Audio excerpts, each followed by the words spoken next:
सभी को रामनवमी की बहुत बहुत शुभकामनाएं। रामनवमी के पावन अवसर पर आज सेक्टर 43 में, जो कि डिस्ट्रिक्ट कोर्ट है, उसके बाहर अधिवक्ताओं द्वारा लंगर प्रसाद वितरित किया गया और सभी ने राम जी से प्रार्थना की कि सभी के घर में सुख शांति और समृद्धि आए। श्री राम की भक्ति और सेवा का भाव जन जन के मन में जागृत रहे, यही मंगल कामना है। आपने मेरे हर व्लॉग के माध्यम से ये देखा ही होगा कि सभी अधिवक्ता समय समय पर लंगर प्रसाद सेवा वितरित करते ही रहते हैं। अब जैसे कि गर्मियाँ आ गई हैं तो यहाँ पर छबील भी लगेगी, मीठे शरबत, हलवा, कड़ा प्रसाद और चने वितरित किए जाएंगे। अभी कन्या पूजन हुआ है तो अष्टमी पर भी यहाँ पर कड़ी चावल और चना और हलवे का प्रसाद, मेरे पिछले व्लॉग में आपने देखा होगा कि सभी अधिवक्ताओं ने, जो कि पीसी कौंडल सर की टीम थी, उन सब ने मिलकर लंगर प्रसादी वितरित की। तो आज वक्ता है जिसमें मुख्य रूप से टोनी सर यानी कि सुनील टोनी और रोहित खुल्लर सर की टीम ने मिलकर लंगर प्रसाद वितरित किया है, जिसमें इन्होंने ब्रेड पकोड़े और सैंडविच, साथ में चाय, इसका लंगर लगाया है। तो और मन में सभी के लिए यही श्रद्धा भाव है कि भगवान राम की दिव्य कृपा सदैव सभी पर बनी रहे। इवन जो प्रसादी चख रहे थे तो उनमें महिलाएं और बच्चे, इवन जो सीनियर सिटीज़न हैं, वो सभी को दुआएं दे रहे थे कि जो जो ये प्रसाद चखे तो उनके घर में सुख शांति आए। दुख दूर हो जाएंगे। किस करके? मतलब प्रसाद करके। तो जी, इनकी भक्ति बहुत अच्छी है कि ये प्रसाद खाने से इनको माता रानी सब पे कृपा करेगी और इनके दुख दूर हो जाएंगे। रामनवमी पर भंडारा इसलिए किया जाता है ताकि सेवा भाव सभी में बनी रहे। जो भगवान राम के आदर्शों से मेल खाता है, यह लोगों को भोजन कराकर पुण्य कमाने का एक तरीका है। भंडारा, दान और सेवा, जो कि हिंदू धर्म या सनातन धर्म या किसी भी धर्म में महत्वपूर्ण माना जाता है।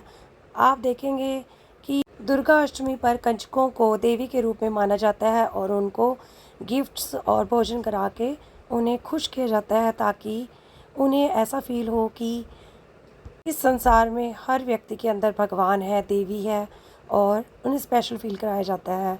और इस प्रकार से अन्नदान को बहुत ही महत्वपूर्ण और बड़ा दान माना गया है। शास्त्रों में भी वर्णित है कि भंडारा लगाने से लोगों को पुण्य मिलता है, जल पान कराने से बहुत पुण्य मिलता है। जो इंसान यज्ञ नहीं कर सकते उनको यज्ञ का भी फल मिल जाता है। अब जैसे कि गर्मी आ गई है तो गर्मी में भी आप देखेंगे कि इतने प्यासे लोग यहाँ बस स्टैंड के आसपास घूम रहे होंगे, और जब उन्हें छबील लगाकर तृप्त किया जाएगा जलपान से, तो उनकी अंतरात्मा आंतरिक रूप से प्रसन्न होती है, तो वो बहुत ही दुआएं देते हैं। और भंडारा सामुदायिक भावना को भी बढ़ावा देता है, क्योंकि इसमें लोग मिलकर भोजन बनाते हैं और मिलकर ही भोजन बांटते हैं और समाज में समानता और भाईचारा बढ़ता है। लंगर प्रसाद या भंडारे में लोग अपनी श्रद्धा और समता के अनुसार भोजन बांटते हैं। अमीर हो या गरीब, हर कोई भंडारे के प्रसाद को भोजन के रूप में नहीं बल्कि प्रसाद के तौर पर ग्रहण करते हैं। प्राचीन समय में भी राजे महाराजे यज्ञ, हवन, धार्मिक अनुष्ठान करवाते ही रहते थे। इनसे गरीबों और जरूरतमंदों को भोजन और वस्त्र बांटा जाता था। तो आज भी वही परंपरा भंडारे के रूप में ही विकसित हो गई है। जाने अनजाने किए गए अच्छे कर्म कहीं ना कहीं ज़रूर फलदायक होते हैं। अन्न और जल का दान करने से शरीर और आत्मा दोनों ही संतुष्ट रहती है, इसलिए अन्नदान सभी प्रकार के दानों में सबसे उत्तम माना गया है। इस वीडियो का अंत में ये शब्द कहकर अपने वाणी को विराम दूंगी कि लोगों के काम आते रहिए जनाब, क्योंकि कुदरत का एक असूल है, जिस कुएं से लोग पानी पीते रहते हैं वो कभी भी नहीं सूखता। तो मैं धन्यवाद दूंगी इस पूरी टीम को, इन्होंने लंगर प्रसाद बनवाया और सभी को वितरित भी किया।